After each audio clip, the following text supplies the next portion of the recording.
العربجة الحلقة 20 تسريبات. يلا. بيوقع جثة على بيت درية. عبده بيسأل بدور وين بنتي، وإذا ما اعترفت رح أقتلك. بعدين إنه بعد التهديد بتعترف مكان حسنية. أب حمزة بيقول لدرية تعي اشتغلي تحت دراعي. درية بتعصب على نور كيف بتعمل معه.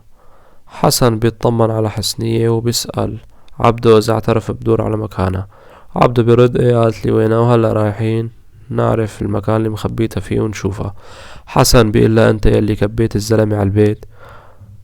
عبده بيقول كانت امك بعته ليقتل بدور. وحسن بيقول القيامة قامت عنا بالبيت بين امي وعمي ابو حمزة. نوري بيعترف بكل شي لدرية وبيقول انت السبب، وقت فضلتي حسن علي وكل شي عندك هو حسن، وانا كبير البيت بس بالاسم والحكي. درية بتقوله لولا العالم تقول درية قتلت ابنها كنت قتلتك. حمزة بيقول لها رايسي بدي سعاد بنت بلقيس. هاي الأحداث